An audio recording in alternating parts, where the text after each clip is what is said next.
Estão reclamando para chamar o árbitro de vídeo. Seu juiz, vai olhar. Para que tem árbitro de vídeo?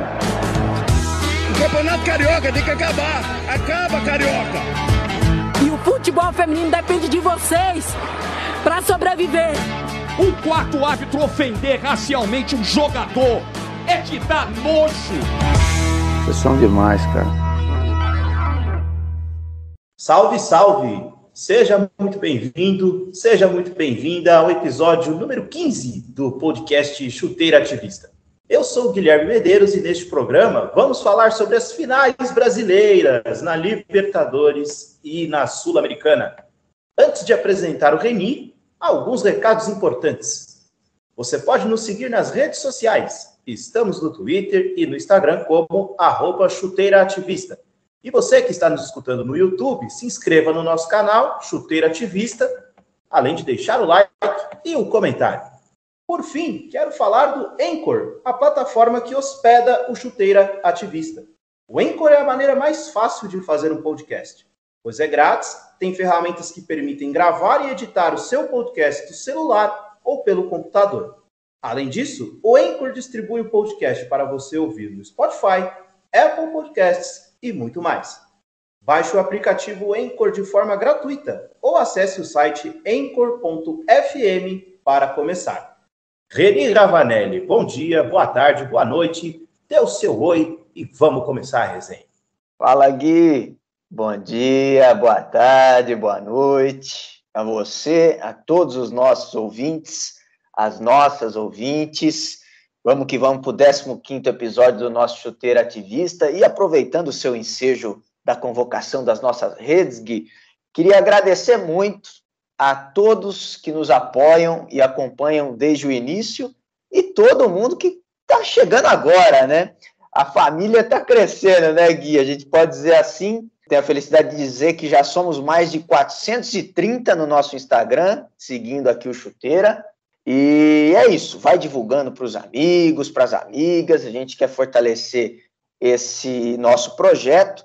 E como disse o querido Marcelo Carvalho, lá no programa que fizemos sobre o racismo no futebol, nós somos uma reunião de coletivos, né? A gente não vai mudar o futebol para melhor sozinhos, então a gente segue muitos outros coletivos, porque é a união que faz a força, né, Gui? Faz açúcar e faz a força.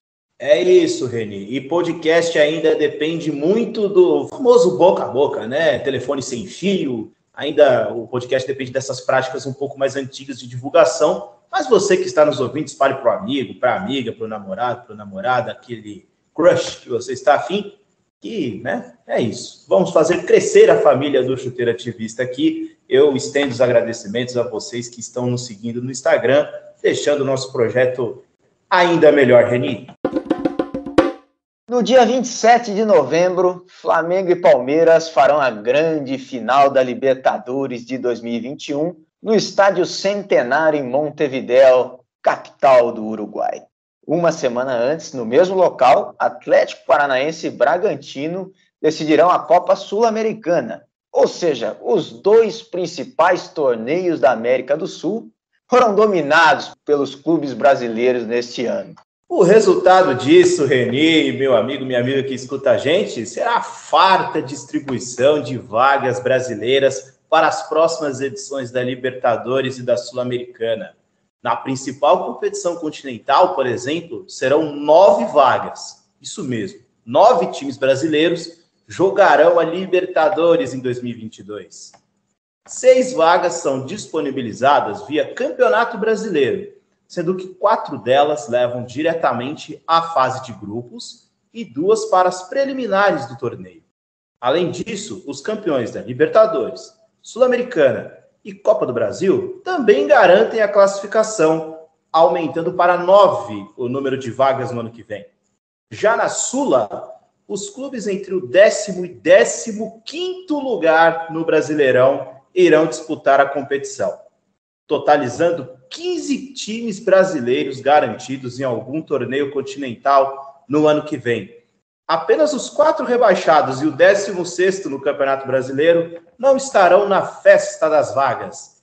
Reni, enquanto a Conmebol não manda um e-mail para a gente convidando para a gente participar da próxima edição da Libertadores, eu quero te perguntar uma coisa. A pandemia acentuou ainda mais o domínio brasileiro nas competições da Conmebol? Gui, vou ficar atualizando lá a minha caixa de mensagens para ver se chega esse convite aí, já que a Conmebol gosta de convidar para tudo, né? Final com convidado, né? Só os VIPs, né? Opa. Mas a gente está vendo que não vai ter VIP nenhum, né? Vão ser só a raspa do tacho que vai ficar de fora, pelo menos do Brasil, de alguma competição internacional, graça para quem nunca jogou, mas isso vai dizer muito, deve dizer muito sobre o nível do campeonato, como é que vai ficar. Eu acho que a pandemia afetou todo mundo, obviamente, só que, evidentemente, afeta menos quem é melhor estruturado ou tem melhores condições, digamos assim, porque o Brasil sempre vai ter o grande PIB da América do Sul, né? Muito à frente dos demais, né? O segundo é a Argentina, muito atrás. Depois vem a Colômbia, depois vem o Chile. Aliás, a Colômbia, que eu descobri recentemente, que tem mais população que a Argentina, por pouco, mas passou recentemente os hermanos nesse quesito. Eu acho, Gui, que a pandemia foi um fator que contribuiu para esse domínio brasileiro nas competições sul-americanas, mas acho também que o redesenhamento, podemos dizer assim, dos campeonatos, acho que talvez tenha sido o fator mais preponderante. Vou até pedir para você que estudou isso a fundo, contar para a gente como é que foi esse processo de inclusão de mais vagas brasileiras, porque acho que talvez esteja aí o ponto central da questão. Boa. Reni, antes da gente colocar o data, né, do Chuteiro Ativista, nós fizemos algumas pesquisas para este programa. Eu acho que sim, também a pandemia acentuou o domínio brasileiro. O principal exemplo disso para mim é o Atlético Mineiro comprando o principal jogador do River Plate, o Nacho Fernandes, meio argentino. O Nacho queria jogar no futebol brasileiro, queria jogar no Galo, e isso acabou pesando, por mais que o River tenha tentado segurar. O Brasil está quebrado, né, economicamente, como você já bem pontuou, mas ainda assim ele é superior, né, no PIB em relação aos seus países vizinhos. Os times brasileiros também acabam gastando o que não podem. O Santos, por exemplo, usou por 2 anos um jogador que ele não pagou, que é o Soteldo. O Santos simplesmente deu um calote lá no Huachipato. Além disso, também, a pandemia forçou o River Plate, um dos principais times argentinos e da América do Sul, a fazer uma reformulação com a Libertadores em andamento, e o time não conseguiu competir com o Atlético Mineiro nas quartas de final, e temos um Boca Juniors muito abaixo do que já foi. E aí, Reni, você pediu aqui, né, os dados. Vamos para o data do Chuteiro Ativista. Olha, Reni, peguei as últimas 5 finais de Libertadores. Em 2017, a Libertadores mudou o regulamento. Ela passou a ser disputada o ano inteiro e passou a ter mais times do que tem hoje. Tanto que o Brasil, por exemplo, tem 6 vagas, a Argentina tem 6 vagas, e Chile tem 4 vagas, Bolívia 4 vagas, Colômbia, enfim. Com isso, Reni, em 2017, nós tivemos Lanús e Grêmio na final. Em 2018, River Plate e Boca Juniors. 2019, Flamengo e River Plate. 2020, Palmeiras e Santos. E 2021, Flamengo e Palmeiras. Se olharmos as semifinais dessas edições da Libertadores, que calha aí com a mudança de regulamento, o Brasil chegou 10 vezes em semifinais, contra 8 da Argentina e 2 do Equador. As 2 do Equador com o Barcelona de Guayaquil, em 2017 e agora 2021. Agora, antes da mudança de regulamento, vale lembrar, a Libertadores era disputada no primeiro semestre do ano. Ela acabava ali em julho, junho, às vezes quando tinha a Copa do Mundo, ela ia para agosto. mas a Libertadores era disputada no semestre, com menos clubes. Então, o melhor time do semestre costumava ser campeão ou brigava. Tanto que a gente pegou as 5 finais de 2016 a 2012. E olha que interessante. Em 2016, Atlético Nacional da Colômbia e Independiente del Valle do Equador fizeram a final. Em 2015, River Plate e o Tigres do México. Em 2014, São Lourenço e Nacional do Paraguai. Não é nem do Uruguai, é o do Paraguai. Em 2013, Atlético Mineiro e Olímpia. E 2012, Corinthians e Boca Juniors. Puxei também as semifinais. Brasil e Argentina chegaram 5 vezes até as semifinais. O Paraguai chegou 3 vezes, a Colômbia 2 vezes, enquanto que México, Bolívia, Uruguai e Chile tiveram um representante. E aí, Reni, só para finalizar, o data, vale lembrar também que os mexicanos não jogam mais a Libertadores, eles não jogam a Conmebol Libertadores desde 2017, por guerras políticas entre a Conmebol e a CONCACAF, as duas federações estão rachadas em pé de guerra, e também prejudica o próprio calendário mexicano, né? Porque o México segue o calendário mais próximo do futebol europeu, com a temporada começando ali mais ou menos em agosto, terminando em maio, então ficaria inviável para os clubes mexicanos jogarem a Libertadores. E aí, Reni, eu quero te perguntar uma coisa. Com 2 finais seguidas entre brasileiros na Libertadores e agora essa final na Sul-Americana, os brasileiros, Reni, vão continuar dominando as competições da Conmebol?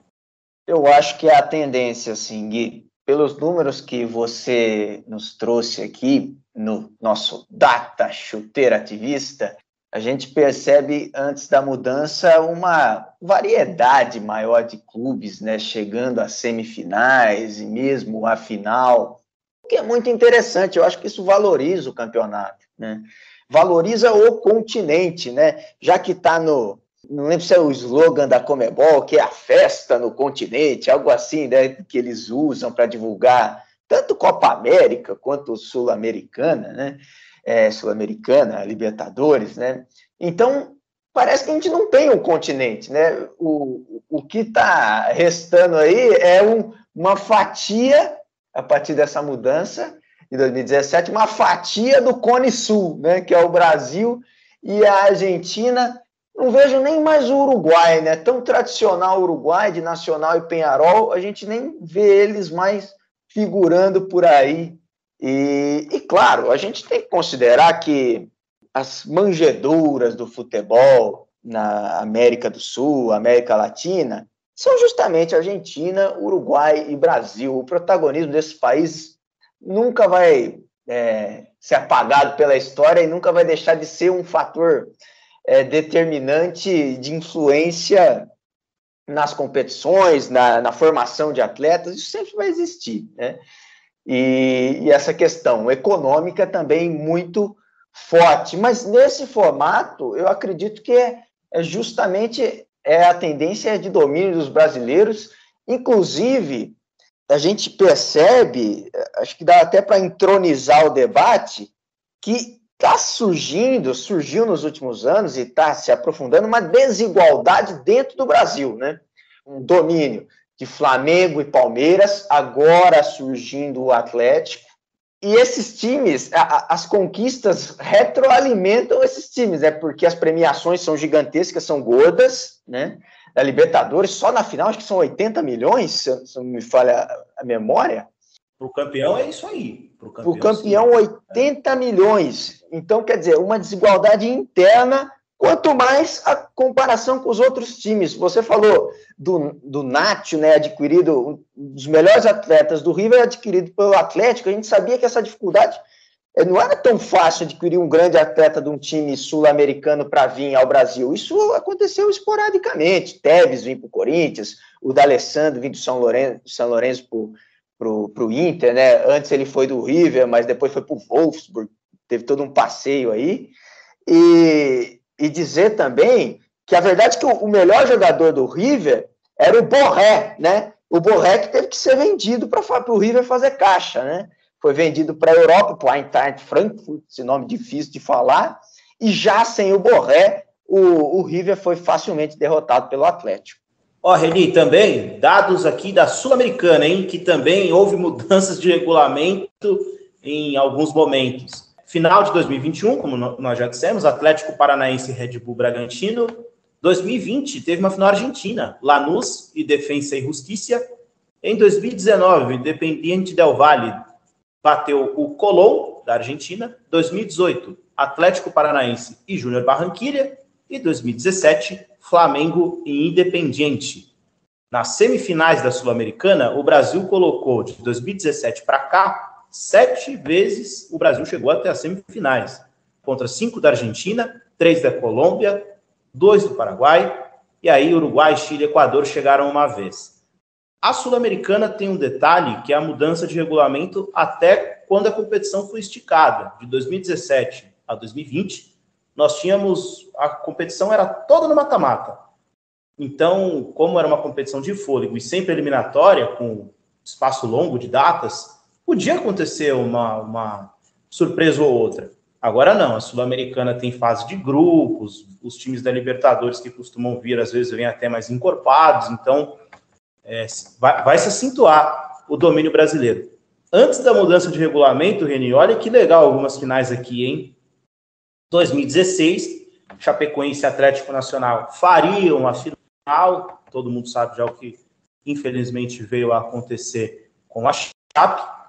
2015, o Huracán da Argentina fez a final com o Santa Fé, da Colômbia. 2014, Atlético Nacional e River Plate.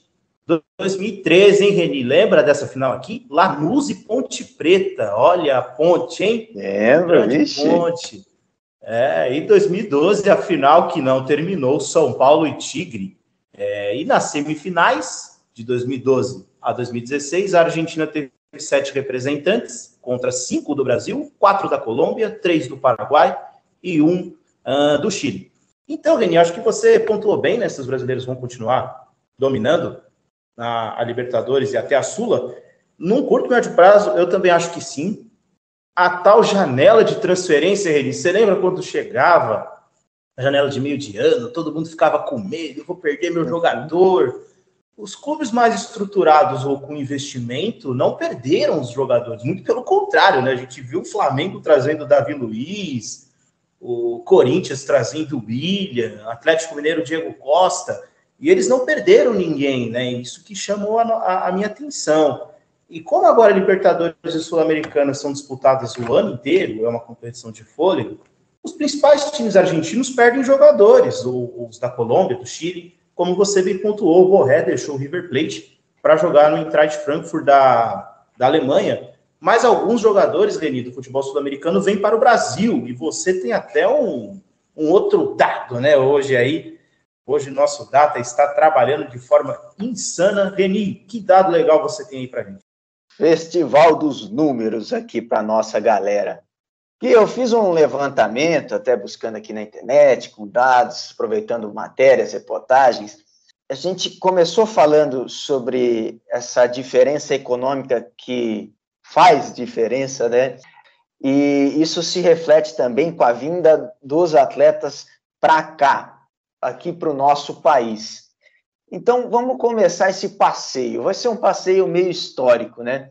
E para você ter uma ideia, num período de 40 anos, o Brasil, entre 65 e 2004, nunca teve mais do que 20 estrangeiros atuando na Série A do campeonato, né, no Brasileirão, principal campeonato. O pico desse período, de 65 a 2004, foi 1972, com 19 atletas jogando aqui. Aí pesquei 2 deles aqui. Um deles, o atacante Rodolfo Fischer, o El Lobo, que é o estrangeiro que mais vestiu a camisa do Botafogo do Rio.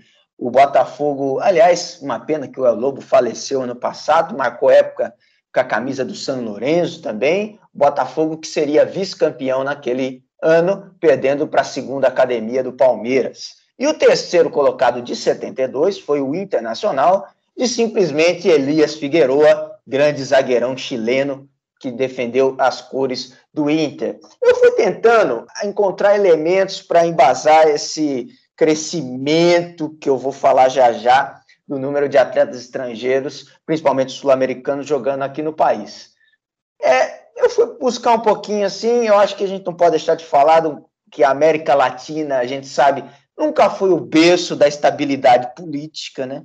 A gente teve uma série de ditaduras ali dos anos 60 em diante, antes também, mas anos 60 em diante, no Brasil, na Bolívia, 2 na Argentina, no Chile, no Uruguai. Eu acho que pode ser um fator também, mas eu acho que o mais determinante é a tal globalização do futebol em si, né? Sobretudo ali nos anos que se seguiram à Copa de 2002, a gente vê esse intercâmbio maior no planeta dos atletas, né? Claro que antes disso tivemos vários brasileiros se transferindo para a Europa, mas muitos jogadores eles optavam por se consagrar aqui primeiro, para depois ir lá jogar no mundo europeu. E foram atrás de melhores salários, lógico, essa motivação eu não julgo, e ficou mais frequente recentemente. Então, finalizando o giro, a partir de 2004, quando tivemos 19 estrangeiros jogando aqui no principal campeonato, o número só cresce, com alguns anos oscilando um pouco para baixo. Em 2007, já são mais de 30 estrangeiros jogando aqui. Em 2008 e 2009, são 38, quase 40, né? E em 2013, são 46 atletas estrangeiros na Série A no Brasileirão. E por que eu quis enfocar o 2013? Porque no final daquele ano, 2013 acaba sendo um marco, né, de virada, porque no fim daquele ano, o Grêmio e o São Paulo, eles articulam para aumentar o número de estrangeiros que podem ser relacionados para uma partida de futebol no Brasil. Eram 3 até 2013, e até hoje, a partir de 2014, são 5 que podem ser relacionados, e eu acho que isso é um grande fator para uma explosão do número de estrangeiros para cá, que já estava numa crescente, né? Então, daqueles 46 em 2013, hoje são, pasmem, 76 estrangeiros jogando no Brasil, nos times, nos 20 clubes da Série A. E só para fechar mesmo, Gui, eu falei aqui, pode relacionar 5 estrangeiros só para um jogo, né? Relacionar é o quê? É ir para o jogo, né? Ficar pelo menos no banco. O São Paulo Futebol Clube, com o argentino Crespo no comando, tem 8 atletas. Então, quer dizer, 3 eles vão ficar lá no CT, vão ficar nos seus apartamentos, talvez nas cativas do Morumbi, ali, né, nos camarotes, vendo o jogo, mas não pode jogar, não pode nem estar na lista. Benítez, Rigoni, Arboleda, Rojas, Galeano, Orejuela, Gabriel Neves e Jonathan Caleri. 8 atletas. Isso fala muito, né, dessa invasão positiva, no meu modo de ver, de estrangeiros aqui no país. Pois é, eu acho que tinha até que abrir mais, hein, Reni? Porque se você pega os gigantes clubes hoje no mundo, eles são seleções basicamente transnacionais, né? Você tem, por exemplo, o Paris Saint-Germain aí com o melhor brasileiro, o melhor argentino, o melhor francês, né? O melhor goleiro italiano, enfim. Acho que poderiam abrir mais e tomara que abram mais, né? Reni, você acha que a Conmebol vai fazer algum tipo de mudança novamente no regulamento, né? Porque essa Libertadores o ano todo, e a final única, então, nossa, é muito mais recente ainda, né? Final única desde 2019. Você acha que a Conmebol pode, sei lá, fazer alguma mudança aí no regulamento, uma mudança mais brusca? Gui, eu acho que sempre é uma possibilidade, mas creio que só vai acontecer alguma mudança com muita pressão da Federação Argentina. Se o futebol argentino se estabilizar, né, voltar a ter esse protagonismo, né, o River e o Boca, o Boca sobretudo, né, porque o River ainda está razoável, né, mas se os times argentinos eles voltarem a ir para as finais, talvez não haja mudança nenhuma, porque a gente sabe que a AFA faz talvez a maior pressão sobre a Conmebol, né, o maior barulho, na medida que a nossa CBF não tem nem presidente, nunca fez força nenhuma. Então, para mim, depende mais da AFA, de uma possível pressão que vem a fazer sobre a Conmebol do que a Conmebol em si. Porque a Conmebol, a gente sabe que vai levando aqui, né, nas coxas, vai levando, aí se estoura um problemaço, de repente faz alguma coisa. A curto prazo não consigo ver ela fazendo uma mudança, não. Acho que no ano que vem, se tivermos mais uma final brasileira, na Libertadores principalmente, aí a pressão da AFA pode aumentar, porque 45% dos times da Série A do Campeonato Brasileiro vão jogar a Libertadores no ano que vem, são 9 dos 20. Então a chance de ter uma final brasileira, ela é enorme, ela existe. Você imagina se esses 9, então, conseguirem vaga na fase de grupos, hein? Nossa Senhora! E aí, Reni, eu disse mais cedo que 15 dos 20 clubes da primeira divisão aqui no Brasil vão jogar competições continentais, né? A Libertadores e a Sul-Americana. 75%. É muito, Reni, é muito, e acho que acaba tirando um pouco do nível do campeonato, no nível técnico do campeonato, acaba sendo bem questionável. Claro que nas fases mais agudas os clubes enfrentam grandes adversários, né? A gente viu aí as trajetórias do Palmeiras, do Atlético Mineiro. O Flamengo caiu numa chave mais simples, mas está na final, tem os seus méritos. Mas, olha, acho que no médio e longo prazo, Reni, se tiver mais finais brasileiras por aí, os homens da AFA lá vão buzinar. E como você falou, a Conmebol por hora não tá nem aí para ela. É uma maravilha que cheguem clubes brasileiros ou argentinos. Igual você falou, 9 brasileiros numa Libertadores é 45% de um campeonato brasileiro. Isso já nos faz imaginar, né, o que os clubes vão priorizar o ano que vem. E outra, como é que vai ficar o calendário do nosso futebol, né? O nosso futebol já é entupido, né? E com muitos times jogando mais essa competição e mantendo essa intercambialidade com outras, sai daqui, vai para a Sul-Americana, sai daqui, vai para a Copa do Brasil, eu fico imaginando o que vai ser esse calendário que já é um monstrengo no nosso país. Então, Gui, eu quero ver o que a dona CBF vai arrumar com esse calendário e o que os times vão priorizar. Porque, assim, nessa volta, 2022, o fim de 21 também vai ser a volta da torcida aos estádios, mas 22 vai ser a apoteose, a euforia. E aí não dá para ficar poupando tanto jogador, porque o torcedor vai estar lá e vai querer ver o melhor em campo depois dessa seca absurda, né? O que você acha disso? Pois é, a CBF está com dificuldades para terminar o calendário desse ano, hein? Desse ano. É bem possível que 31 de dezembro, aí, enquanto estiver tendo os foguetórios, a gente esteja vendo futebol. Não se surpreendam, viu? Não se surpreendam. Jogos adiados, eu já nem sei quando meu time joga mais. Tá complicado aqui, Reni. E você tem mais dados, hein, Reni? Hoje tá bom, hein? Hoje tá bom. Traga mais dados para a gente aí, por favor. Mais 2 quesitos aqui, Gui, porque aqui no Chuteira é muita informação para o nosso ouvinte. O ouvinte não fica sem informação. Eu queria destacar, ainda naquela linha dos jogadores, que a predominância é de quem tem mais, são jogadores nascidos na Colômbia, daqueles 76 em 2021. São 18, Argentina logo atrás com 17 e Uruguai com 11, depois Paraguai 9, Chile 7, por aí vai. Eu achei curioso porque no meu dado aqui, quando aparece a Colômbia, o primeiro jogador que me surge aqui é o Miguel Borja, né? Que veio contratado pelo Palmeiras, hoje está no Grêmio. Naquela época que contratou o Borja, contratou também o Guerra, que era daquele Atlético Nacional, né? Campeão da Libertadores, né? E onde anda o Atlético Nacional? Acabou o Atlético Nacional, né? Ninguém sabe onde está, né? O que virou o Atlético Nacional? Eu achei interessante. Talvez essa maior quantidade de colombianos tenha a ver dos times brasileiros indo atrás de um mercado que não é tão disputado, os salários não são tão grandes quanto talvez os argentinos, né, ou uruguaios mais conhecidos, e bebendo dessa fonte. É um mercado, vamos chamar de secundário, mas com todo respeito, aqui na nossa América do Sul.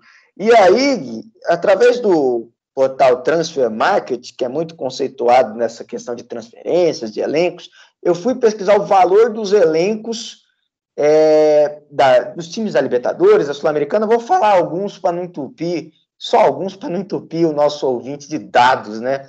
Essa final, Flamengo e Palmeiras. O Flamengo, pelo site, o elenco rubro-negro, Gui, vale 148 milhões de euros aproximadamente. O Palmeiras não está muito atrás, não. 143 milhões. Agora, em comparação com o Galo, que o Verdão bateu o Atlético vale 98 milhões. A gente sabe que tem várias estrelas com grandes salários, mas são estrelas já mais velhas, né? O Diego Costa, o Hulk, então por isso menor valor de mercado.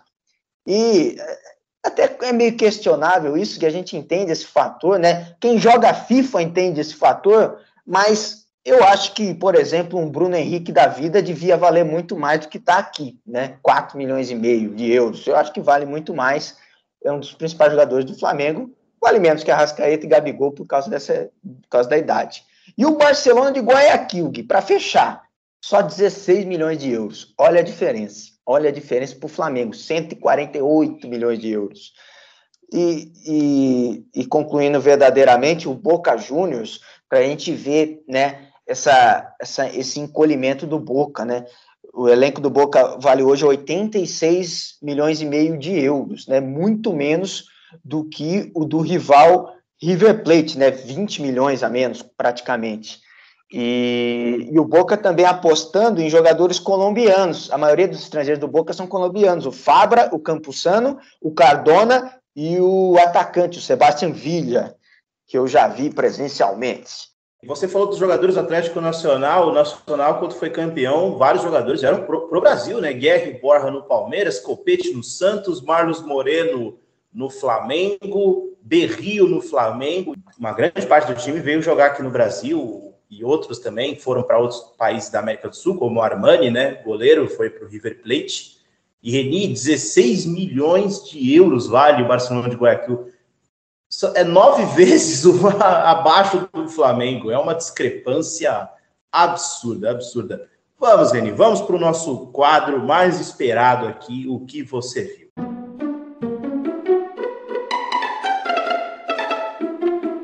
Reni Ravanelli, o que você observou no cenário caótico brasileiro? Lembrando que na data que estamos gravando, 2 de outubro, tem protesto, manifestação contra o genocida. Se você se sentir confortável, vá. Se não, está compreendido, fique em casa, porque ainda estamos em tempos pandêmicos, mas se estamos protestando contra o presidente da República no meio de uma pandemia, é sinal de que o próprio presidente é mais letal do que a pandemia, Reni. Assina embaixo, Gui. E soube recentemente que lá na Avenida Paulista, em São Paulo, vai ter o trio elétrico Demolidor, que já foi usado por Ivete Sangalo em Salvador. Olha, se o protesto for pequeno, vai ficar feio, hein? Que isso, hein? O povo tá investindo nessa vaquinha aí, precisa ser gordo. Eu sou o que é 100 mil reais para alugar esse... Mas o povo lá coleta a grana. O importante é protestar contra o genocida que ninguém aguenta mais. Até estendendo um pouco, que geralmente a gente fala sobre algo que nós vimos na semana, né? Mas não poderíamos deixar passar batido o centenário de um grande pensador, um grande filósofo que esse país teve, Paulo Freire, né? 19 de setembro, um domingo, 100 anos, se estivesse vivo, Paulo Freire completaria, né? Aquele dia foi repleto de homenagens, né? Desde 2012, o Freire ele é patrono, tem o título de patrono da nossa educação, da educação brasileira, dedicou sua vida à alfabetização, à educação popular, revolucionou a prática educacional, propondo uma educação, um desenvolvimento do senso crítico, que está faltando muito isso hoje. Senso crítico não é só WhatsApp, corrente do WhatsApp, não é só bolha digital, bolha social, senso crítico e a serviço da transformação social. Educador, o Paulo Freire, né, lecionou em mais de 50 países, doutor honoris causa em 35 universidades pelo mundo, Harvard, Cambridge, Oxford, por aí vai. O livro mais famoso dele, o Pedagogia do Oprimido, é um dos mais citados na área das ciências humanas. Então, é um legado eterno e fico muito entristecido de ele entrar numa guerra política que não tem nada a ver, né? Gente falando mal que nunca leu a obra, né? Tentando associá-lo a certo espectro. Enfim, eu acho que Paulo Freire é muito maior do que isso, né? E talvez seríamos um país melhor se entendêssemos, se compreendêssemos a obra dele. Reni, Paulo Freire é eterno. Reni, o futebol brasileiro, ele tem milhares de problemas. A gente, em 15 programas, passamos por alguns, como o calendário ruim, a CBF ruim, a qualidade dos nossos treinadores, vídeo que o Cuca fez aí na terça-feira. Mas, Reni, o que a televisão gosta de debater é tatuagem e cabelo de jogador, né? Em alguns comentários esbarrando em racismo, aquele tipo de comentário defensivo do homem branco, né? Tenho até amigos negros. Quando algum jogador negro faz uma trança no cabelo, um black power, um dread, ele não está preocupado único e exclusivamente com estética. O cabelo é um símbolo. O cabelo é um símbolo. A tatuagem, às vezes, é um símbolo que a gente não tem ideia do que muitos desses jogadores passaram na infância e hoje estão onde estão, né? Que foi a molecada do Palmeiras, né? O debate. Ninguém questiona, Reni, o braço todo fechado do Messi, né? O Messi perdeu o foco quando fechou o braço, quando pintou o cabelo de loiro. Não se questiona o jogador branco. Vale sempre para os caras questionarem os jogadores negros. Então, fica aí o recado de um debate cada vez mais empobrecido, de gente cada vez mais baixa, fazendo o debate sobre o futebol brasileiro. Só para quem está nos ouvindo e saber do que o Gui está falando, eu nem recomendo que vá atrás de saber o que aconteceu. Não.